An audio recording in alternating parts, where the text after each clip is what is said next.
राहुल गांधी को स्कूल में आदिवासी और दलितों से जुड़ी हुई शिक्षा नहीं दी गई थी। आपको उनकी शिक्षा के बारे में बता दें कि कब उनकी स्कूलिंग हुई और उस दौरान कौन सी सरकार थी, यानी कि किस सरकार पर सवाल खड़ा होता है। आपको ग्राफिक्स के जरिए हम बताएंगे, क्योंकि आदिवासी फैक्टर को लेकर लगातार वो सवाल खड़े कर ही रहे मौजूदा सरकार पर, यानी कि बीजेपी पर। आदिवासियों पर अधूरा ज्ञान, प्रारंभिक शिक्षा इनकी जान लीजिए। 1981 से पहले, 1981 से पहले सेंट कोलंबा स्कूल नई दिल्ली से हुई है।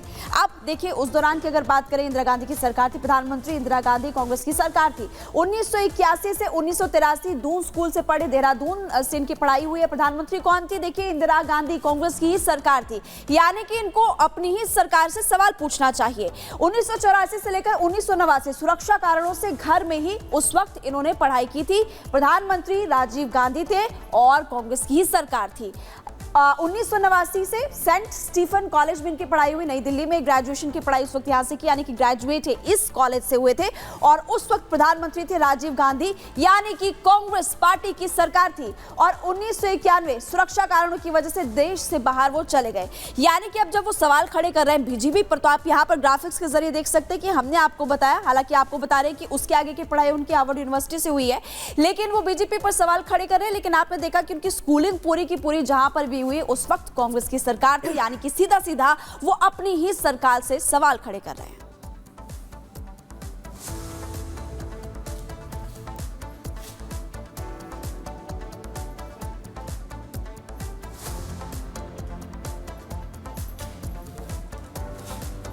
और चलिए अब बात कर लेते हैं बिहार की। बिहार में दरअसल हिंदू स्वाभिमान यात्रा पर निकले केंद्रीय मंत्री गिरिराज सिंह, जिन्हें अब सांसद पप्पू यादव ने चैलेंज कर दिया है। सांसद पप्पू यादव ने कह दिया है कि गिरिराज सिंह अगर नफरत फैलाने की कोशिश करेंगे तो वो उनकी स्वाभिमान यात्रा चलने नहीं देंगे। और इसको लेकर के अब गिरिराज सिंह ने भी पलटवार किया है। उन्होंने कहा है कि उन्हें कोई भी ताकत रोक नहीं सकती है। किस तरीके से स्वाभिमान यात्रा पर वार पलटवार हो रहे हैं, सियासी संग्राम छिड़ा है, इस रिपोर्ट में देखिए।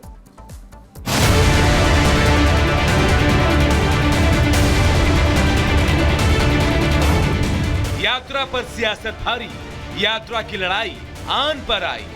चलेगा पप्पू का पावर या गरजेंगे गिरिराज? पप्पू को गिरिराज का जवाब, कोई ताकत नहीं रोक सकती यात्रा। बिहार में केंद्रीय मंत्री गिरिराज सिंह की हिंदू स्वाभिमान यात्रा पर जोरदार सियासत हो रही है। बिहार के सीमांचल से शुरू हुए इस यात्रा को लेकर अब पूर्णिया के निर्दलीय सांसद पप्पू यादव ने गिरिराज सिंह को चैलेंज कर दिया है और कह दिया है कि अगर यात्रा के जरिए नफरत फैलाने की कोशिश होगी तो यात्रा को बढ़ने नहीं देंगे। मेरी लाश से होकर यात्रा को गुजरना होगा। ऐसे एरे घेरे बहुत आए गए, बहुत माहौल खराब करने आए सीमांचल को। एक कदम भी बढ़ने नहीं देंगे जब तक मैं जिंदा रहूंगा। नफरत पैदा किए तो, एक नफरत पैदा किए तो पप्पू यादव बढ़ के वो दिखा दे हमको। मेरे लाश पर होके गुजरना पड़ेगा उसको। इससे पहले इस यात्रा को लेकर खुद बीजेपी ने इससे किनारा कर इसे गिरिराज का निजी कार्यक्रम बता दिया, तो वहीं सहयोगी जेडीयू ने भी इस पर आपत्ति जताई। तेजस्वी यादव ने तो इसे अशांति फैलाने का जरिया बता दिया। लेकिन इन सब के बाद भी गिरिराज ने साफ कर दिया कि दुनिया की कोई भी ताकत उनकी यात्रा को रोक नहीं सकती। पप्पू यादव को ट्वीट कर गिरिराज ने जवाब भी दिया है। गिरिराज की हिंदू स्वाभिमान यात्रा पूर्णिया पहुंच गई है और यहीं से होकर गिरिराज अररिया के लिए निकल जाएंगे। लेकिन अब देखना होगा कि पूर्णिया में पप्पू का पावर काम करता है या पप्पू के गढ़ पर गिरिराज जमकर गरजेंगे। Bureau report, Republic Bharat. तो यात्रा की लड़ाई अब आन पर आई। जी हाँ, ठीक सुना आपने। गिरिराज सिंह और यहाँ पर पप्पू यादव के बीच तनातनी है। दोनों की तरफ से सियासी वार पलटवार हो रहे हैं। लेकिन अब आपको वो क्रम दिखा देते हैं, वो टाइमलाइन दिखा देते हैं कि किस तरीके से हिंदू स्वाभिमान यात्रा निकाली जाएगी, यानी कि कहां से गुजरेगा ये जो स्वाभिमान यात्रा है, कहां से गुजरेगी। शुरुआत अगर बात करें तो 18 अक्टूबर को इसकी शुरुआत होगी और भागलपुर से ही शुरू होगी हिंदू स्वाभिमान यात्रा। इसके बाद कई पड़ाव इसके रहने वाले। कटिहार 19 अक्टूबर को कटिहार में ये स्वाभिमान यात्रा पहुंचेगी। इसके बाद बात कर लेते हैं नेक्स्ट डे। देखिए जिस तरीके से पूर्णिया इसके बाद ये पहुंचेगी, यानी कि सांसद पप्पू यादव के किले में यहां पर पहुंचेंगी। और इसके अलावा 21 अक्टूबर अररिया पहुंचेगी, साथ ही साथ 22 अक्टूबर को इसकी समाप्ति होगी, किशनगंज से इसकी समाप्ति होगी। यानी कि देखिए आज के दिन यहां पर पूर्णिया पहुंचेगी ये स्वाभिमान यात्रा। शुरुआत इसकी 18 तारीख को हुई थी, 22 तारीख को इसकी समाप्ति होगी। लेकिन पप्पू यादव ने यहां पर यह बड़ा चैलेंज दे दिया है और कहा है कि पूर्णिया से इस यात्रा को चलने नहीं देंगे। सीधे रुख करेंगे सहयोगी महिमा का अगली खबर के लिए। और चलिए खबरों में आगे बढ़ते हैं, बात करेंगे दिल वालों की दिल्ली की, क्योंकि दिल्ली में एक बार फिर से दमघोंटू हवा लोगों को परेशान कर रही है। प्रदूषण लगातार बढ़ता जा रहा है। हर बार जो दावे सरकार करती है कि इस बार लोगों को इस समस्या का सामना नहीं करना पड़ेगा, लेकिन वही समस्या हर बार लोगों की मुश्किलें बढ़ाती हुई नजर आती है। कैसे यमुना में भी फूम बढ़ गए, आपको वो तस्वीरें भी हम दिखाएंगे और सरकार की तरफ से क्या दावे किए गए थे वो भी आपको बताते हैं इस रिपोर्ट के जरिए।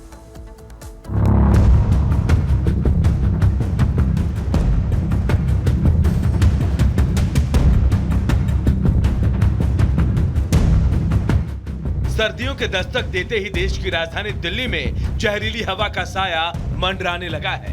पिछले कुछ दिनों में दिल्ली की वायु गुणवत्ता सूचकांक यानी AQI लेवल तेजी से बढ़ा है और बहुत ही खराब श्रेणी में पहुंच गया। दिल्ली NCR में कुछ इलाकों का AQI तो 300 के पार पहुंच गया है, तो दूसरी तरफ दिल्ली में यमुना नदी भी प्रदूषण की चपेट में आ गई है। दिल्ली के कालिंदी कुंज में पानी में सिर्फ झाग ही नजर आ रहा है।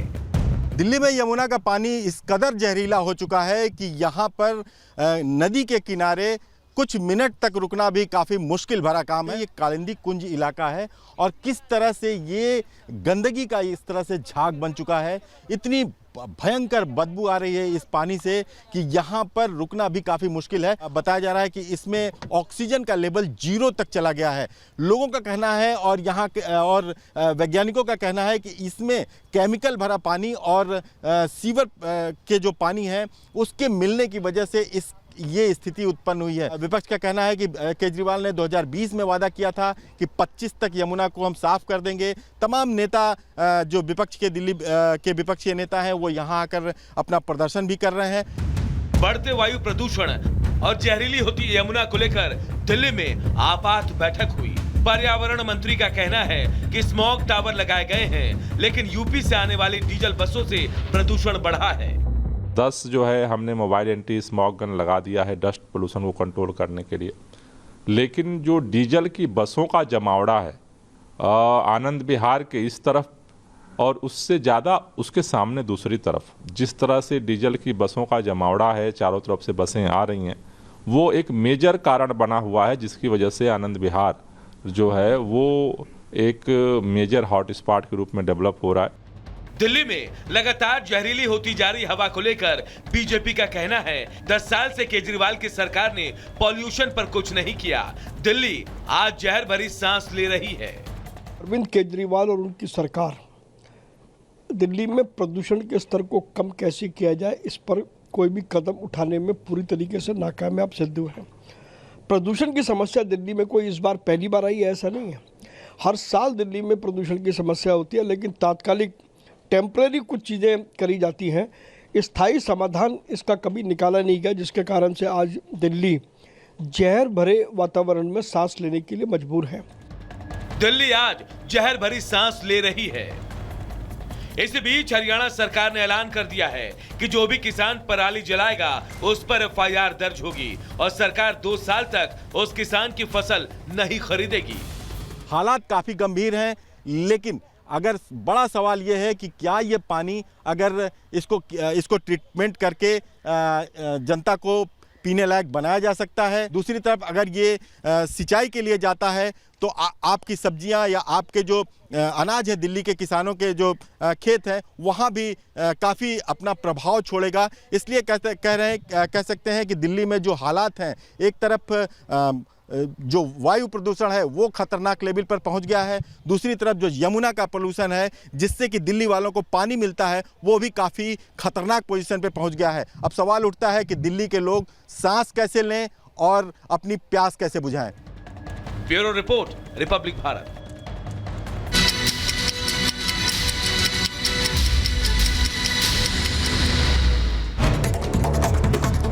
जम्मू कश्मीर के उरी में सुरक्षा बलों ने एक आतंकी को मार गिराया। घुसपैठ की कोशिश कर रहा था आतंकी। इलाके में सेना का सर्च ऑपरेशन जारी। 2 से 3 आतंकियों के छिपे होने की खबर। मुजफ्फरनगर के बुढ़ाना में सोशल मीडिया पोस्ट पर बवाल। देर रात मुस्लिम समुदाय के सैकड़ों लोगों ने सड़क पर इकट्ठा होकर प्रदर्शन किया। पुलिस ने एक्शन लेते हुए पोस्ट करने वाले शख्स को गिरफ्तार किया। और दिल्ली में पीतमपुरा में 4 मंजिला मकान में लगी आग, आसपास के लोगों में मची अफरा तफरी, लाखों का सामान जलकर खाक हो गया। आग लगने की सूचना मिलते ही दमकल की 5 गाड़ियों ने मौके पर पहुंचकर काबू में पाया स्थिति को। किसी के हताहत होने की खबर नहीं। उत्तर प्रदेश के सहारनपुर में एक मकान में रखे गैस सिलेंडर में ब्लास्ट हुआ। 12 से ज्यादा सिलेंडर्स में एक के बाद एक धमाके, तेज धमाके के साथ मकान में लगी आग, आसपास के लोगों में मची अफरा तफरी। मकान में फंसे लोगों को निकाला गया बाहर। सिलेंडर से रिफिलिंग से माना जा रहा है हादसा। फायर ब्रिगेड ने आग पर काबू पाया। पुलिस मामले की जांच पड़ताल में जुटी। मुंबई के चेंबूर कैंप इलाके में एक मंदिर में लगी भयंकर आग, फायर ब्रिगेड की गाड़ी ने आग पर काबू पाया। किसी के हताहत होने की नहीं खबर। दिल्ली के वेलकम इलाके में 30 से ज्यादा राउंड फायरिंग, गोली लगने से एक महिला घायल। चीन कारोबारियों के 2 गुटों में झड़प, पुलिस ने कुछ लोगों को हिरासत में भी लिया। उत्तर प्रदेश के शामली में बिजली विभाग की टीम पर हमला हुआ। ग्रामीणों ने बिजली विभाग के जेई को दौड़ा कर पीटा और बिजली चोरी की शिकायत पर पहुंची टीम।